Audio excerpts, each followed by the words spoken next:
¿Cómo está pasando estos días en toque de queda?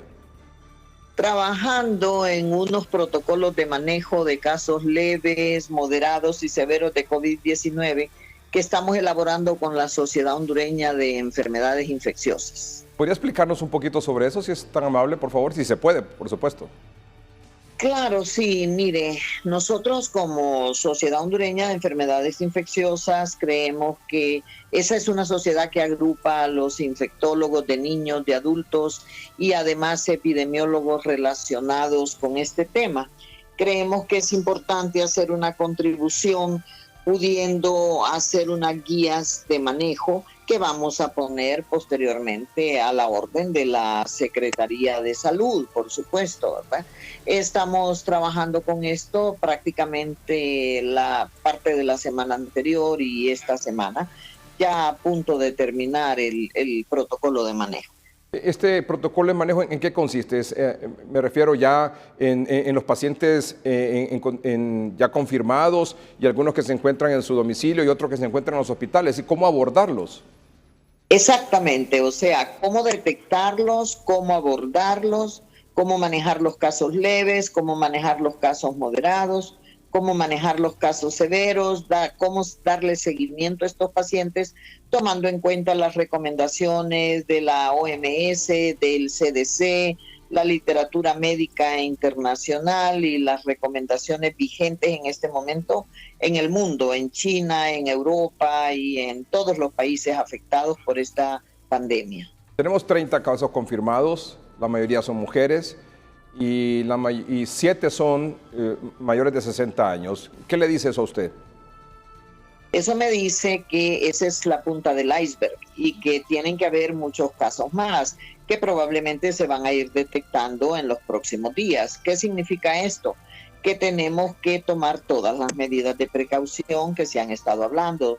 Tenemos que mantener el distanciamiento social, permanecer en la casa, porque resulta que donde hay más casos es en las ciudades con mayor población, donde hay más hacinamiento, y el hecho de que si no queremos que esto se distribuya y tengamos cada vez más casos en todos los pueblos y ciudades de Honduras, tenemos que mantener las medidas de aislamiento y las medidas de toque de queda absoluto, porque en realidad son las medidas que pueden hacer que no tengamos tantos casos. Vio lo de los mercados hoy, seguramente. Sí, logramos ver una parte de esto y eso es un problema, porque mire, si en ese mercado andaban, póngale usted, 3, 4 personas que tuvieran síntomas leves o que estuvieran contagiados pero sin síntomas, ¿a cuántas personas pudieron contaminar y a dónde fueron después estas nuevas personas contaminadas? Así es como se disemina este virus, así es como se disemina esta enfermedad. Miremonos en el espejo de Italia, ¿verdad? Italia tuvo unas medidas laxas, por decirlo de alguna manera, y ahora contabilizan una cantidad de muertos hasta de más de 700 en un día.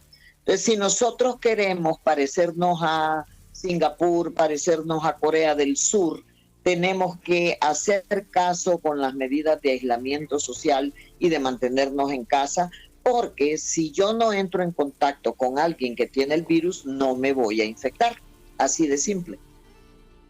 ¿Y qué hacer, doctora, frente a la disyuntiva esta de aislamiento total, distanciamiento total, cuarentena total, toque de queda absoluto y la necesidad, por ejemplo, de adultos mayores de medicinas y de la población en general de provisión, de alimentación?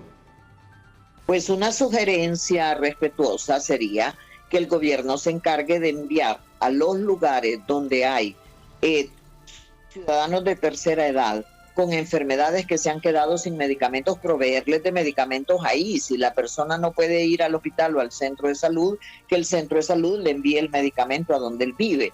Igual raciones de alimentos, igual sería sobre todo alimentos y medicamentos, o planificar las aperturas de farmacias y aperturas de mercados, supermercados de una forma ordenada y organizada, porque estamos claros, la gente tiene que comer y la gente tiene que tomar medicamentos.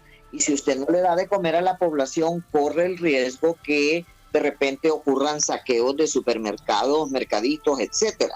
Si queremos evitar eso, o le enviamos a su casa a estas personas la comida, las medicinas, o hacemos de una forma ordenada y organizada la apertura de lugares que dispensan comida y medicamentos. He leído en muchos lugares que esta semana, no sé qué tan cierto o no puede hacer esto, o es realmente tanto que se dice en tantos lugares, que esta semana es de mayor cautela, de mayor precaución, porque no sé qué es lo que está pasando, podría pasar con el tema del contagio y la propagación del virus. ¿Puede explicarnos un poco sobre esto, si esto es realidad o no? Esto no es realidad. Cualquier día, desde que entraron los primeros casos al país, cualquier día es igual al otro en cuanto a posibilidad de contagio. Porque este podrá ser un día cualquiera para los que se contagiaron hace una semana o 2 semanas, pero acuérdese que todos los días se contagia gente nueva. Entonces, todos los días son igualmente peligrosos de contagio, porque como cada día se está contagiando nuevas personas, entonces el riesgo de contagio se mantiene igual. Queremos bajar ese riesgo, lavémonos las manos frecuentemente, no nos toquemos los ojos, la nariz, la boca con manos sucias, mantengámonos a más de 1 metro de distancia con personas que tienen síntomas respiratorios. Si tenemos a alguien con síntomas respiratorios en la casa, aislémoslo dentro de la casa, démosle un dormitorio solo para él y pongámosle todos los utensilios de comida aparte, su plato, su vaso, etcétera. Lavemos la ropa de él aparte y asignemos una persona que lo cuide. Pongámosle mascarilla al que está enfermo y al que lo va a cuidar. Eso último de las mascarillas, he visto cualquier cantidad de personas que tal vez no tienen absolutamente nada que ver con atención a pacientes, atención hospitalaria, personal médico, sanitario, administrativo, de aseo, enfermeros, enfermeras, técnicos, etcétera. He visto con mascarillas. ¿Quién debe usar la mascarilla, cuándo y quién no, doctora? Por favor, si nos saca de esta duda y de este temor o ansiedad generalizada. Bueno, la mascarilla la debe usar el enfermo y la debe usar la persona que cuida al enfermo. El problema cuando usted está de repente en un hospital y no sabe si el siguiente paciente está o no contagiado de COVID, sobre todo ahora que tenemos casos autóctonos en Honduras, el personal que trabaja en un hospital sí debería de tener la mascarilla, pero salir a la calle con mascarilla en realidad no tiene mucho sentido. Sí tiene más sentido que si usted va a salir a la calle el día que permiten que vaya al supermercado o a la farmacia, cuando regrese, lávese bien las manos con agua y jabón. Mientras está en los lugares públicos, no se toque la cara con las manos sucias o mantenga el gel de alcohol para limpiarse constantemente las manos. Doctora, esta frase de lo peor está por venir, se la escuché hoy al presidente Donald Trump, donde murieron hoy 100 personas en Estados Unidos. ¿Es cierto esto? ¿Lo peor está por venir en el caso de Honduras? Sí, creo que sí, licenciado Melgar, que lo más complicado, lo más difícil probablemente está por venir para Honduras. Creo que ahorita nosotros estamos viendo cómo va subiendo escalonadamente el número de casos, pero lo que se ha visto en muchos otros países es que de repente tenemos una subida abrupta. ¿Por qué lo dice que puede ser a mediados de abril? Porque si nosotros calculamos desde que se dieron los primeros casos ahí como el 4 o 5 de marzo, normalmente esas subidas abruptas se ven un mes, mes y medio después que se detectan los primeros casos. Eso es lo que ha pasado en la mayoría de los países que tienen problemas con el COVID-19. Nosotros no tendríamos por qué ser diferentes. Entonces, si yo saco la cuenta, un mes después del 4 de marzo es el 4 de abril. Y mes y medio estamos hablando alrededor de mediados de abril. Doctora, usted sabe que en medio de toda esta situación que estamos atravesando en el mundo, y en el caso de Honduras, los medios tienen que ser absolutamente confiables y tienen que dar información creíble, veraz y de calidad. La manera de hacerlo es recurriendo a a autoridades que por su experiencia y conocimiento pueden hablar con absoluta autoridad de estos casos. Usted es un ejemplo de ello. Por eso en el noticiero hoy mismo y en el programa 3030 siempre acudimos a usted, doctora, para que nos hable un poco sobre esto y nos haga este tipo de comentarios y comparta con nosotros esta información. Yo quisiera saber qué opinión tiene usted de la compra que recientemente hizo el gobierno de unos equipos para atender a pacientes con COVID-19. ¿De equipos de qué tipo? ¿De los ventiladores? Sí. Yo di ya mi opinión que estos ventiladores en realidad no son los adecuados para el manejo del tipo de neumonía y de complicaciones pulmonares que vemos en COVID-19, pero sí pueden servir para otras patologías. O sea, yo creo que ese equipo ya está aquí, ya se gastó dinero en eso, entonces ahora preguntémosle a la gente que sabe de estos equipos, que son los neumólogos y los intensivistas, en qué otro tipo de patología sería más adecuado usar estos ventiladores.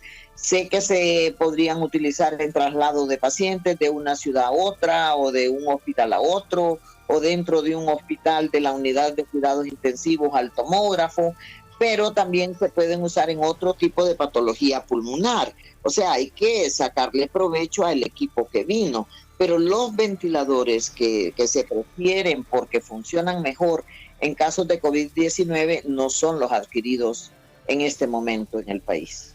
Doctora, una paciente con COVID-19, por ejemplo, la que se detectó la primera que se detectó en Honduras, ¿se le tiene que estar haciendo cada cuánto una prueba para confirmar si en efecto ya salió de la crisis?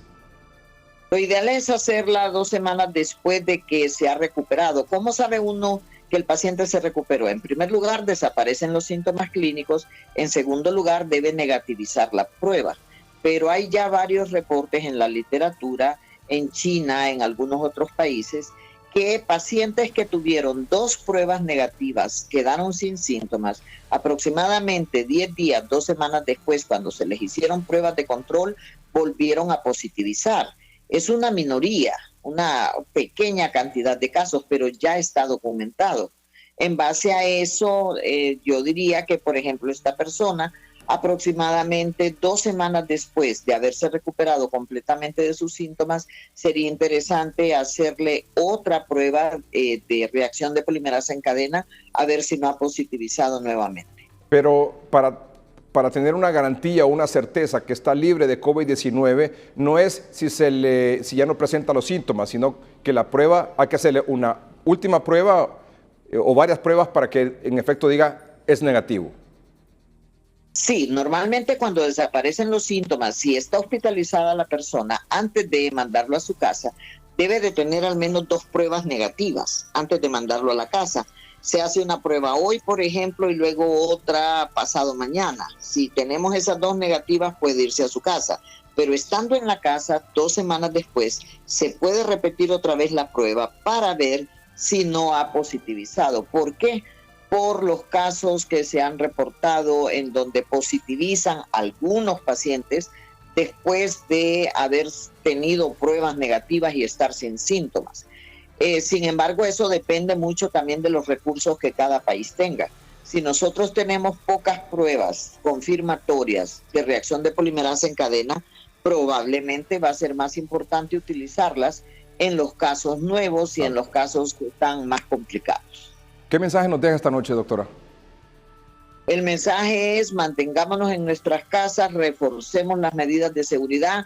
Todos los días son igualmente de posible contagio porque tenemos el virus circulando en el país. Entonces no es cierto aquello de que hoy es peor que ayer y va a ser mejor que mañana. No, todos los días pueden tener el mismo riesgo de contagio. Por eso no podemos bajar la guardia con respecto a las medidas de aislamiento social y las medidas de prevención. Doctora, muchas gracias por acompañarnos esta noche.